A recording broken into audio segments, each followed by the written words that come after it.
has been more than a month and still no sign of Sebastian Rogers. The 15-year-old disappeared in the middle of the night on February 25th. His mother was the last person to see him and says that he left the house without any shoes on and just a flashlight. So where is he?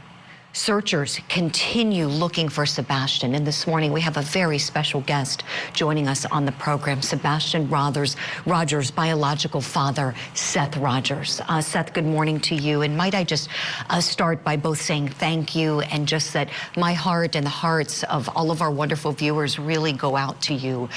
The agony that you're going through, I can't even imagine.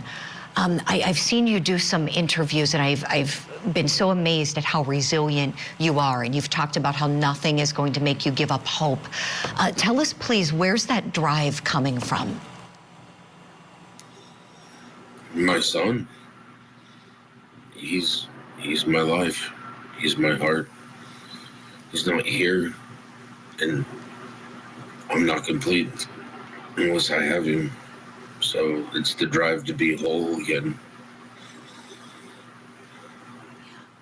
You know, I applaud you for holding out hope, being so resilient, being positive, and who knows what can happen with this investigation, and any day could be the day Sebastian comes home. From your perspective, Seth, how satisfied are you with the investigation being done by TBI? My son's not here. They have no evidence. They haven't. Sumner County is the one that's like doing it. TBI is assisting. I've asked TBI to take it over. They haven't yet. There's just things that I don't think have been done. What would you like to be done, Seth, that hasn't been? I have a list of stuff, but I don't know if they've done it or not. I mean, there's been questions that have been asked and things that have been answered.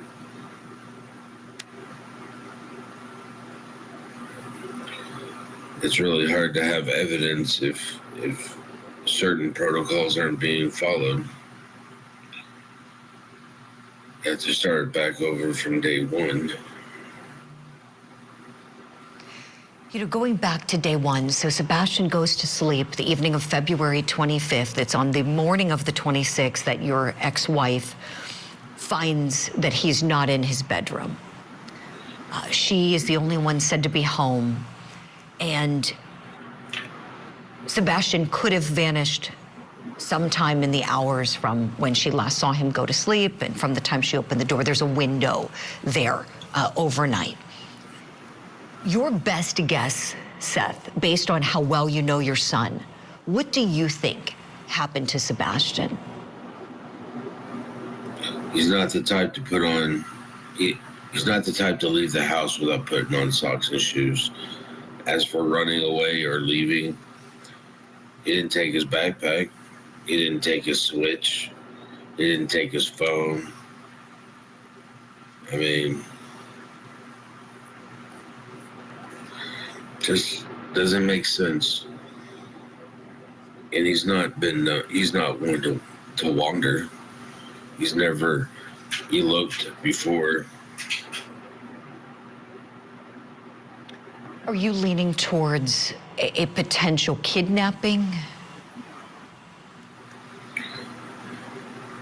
Anything is speculation at this point in time, because there is no, as they have said, evidence that leads towards foul play. But there's things that just don't add up. His mother was the last one to see him. She's responsible for this, either through negligence at the bare minimum.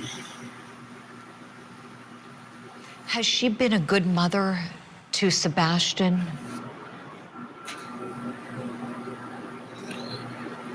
Not in my opinion. This is the third time that there's been an issue. You know, my son's come up missing now under her watch. Time before that, her and Chris let my son get molested and raped in their apartment. And the time before that, I did a well care check because she let a known sex offender who, yes, did their 9 years in prison, but she left my son around that person. You don't do that. If you're a parent, you don't do that. You're supposed to protect your kid. You don't put them in where they can get in any type of harm's way. Seth, you said something very upsetting, very shocking, and I just want to go back just a moment. You said that your wife allowed your son, Sebastian, your ex-wife, I should say, your ex-wife allowed Sebastian to be in a situation where he was molested and raped? In California. And Chris in her apartment. They let a child who was 5 years older than my son play with my son and didn't bother to check on him there neither. And he lost his innocence because of it. Seth, I'm so sorry to hear this. I'm so sorry to hear this. No child should be subjected to any kind of abuse whatsoever. Sexual abuse can be especially traumatic for a young child. Is this something that Sebastian has struggled with since then? Yeah, I finally was able to actually start getting him therapy for it last year. The fact is that they weren't doing the correct thing clear in California. And it's just last year finally getting him help because he's a victim. And now I'm finding out not only was, he was a victim of that, he's a victim of not getting the help he needs. And,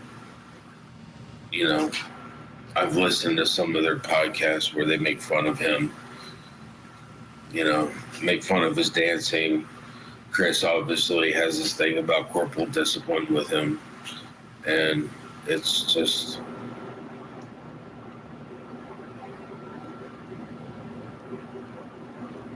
it's not good.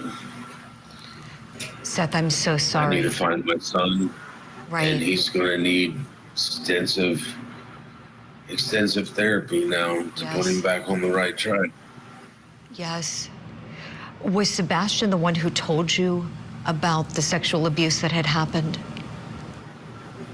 His mother did, and my son did. This happened in California, so Sheriff's Department, CPS was involved. Sheriff's Department was involved there. They wouldn't give me the kid's name, his last name.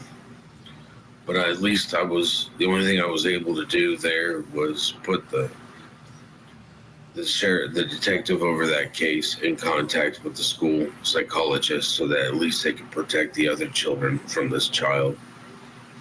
Right. So no juvenile proceedings commenced or anything like that, Seth, with this child? He wasn't brought to juvenile court? Not in California. Mm-hmm.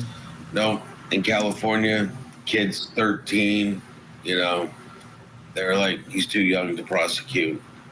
And they wouldn't do anything about the parents either. Seth, I'm so sorry. I'm so sorry. My heart breaks for you for so many reasons, and this is just one more of those reasons. Tell me, please, Seth, what else do you want the public to know as people all over are hoping and praying for your son Sebastian's safe return? That I'm just looking for him. I need people to help. I'm just one person. I can do a lot, but I can't do everything. And I have to find him. Absolutely. You have to find him. And we will continue doing everything we can here at Court TV to help you find him, putting his picture out there, video, talking about him, and hopefully he is somewhere where he can be brought home safe to you soon. Seth Rogers, thank you so much for this talk. Thank you for sharing all of those things. I know it's not easy. Every good wish as you hopefully bring Sebastian home safe soon. Thank you.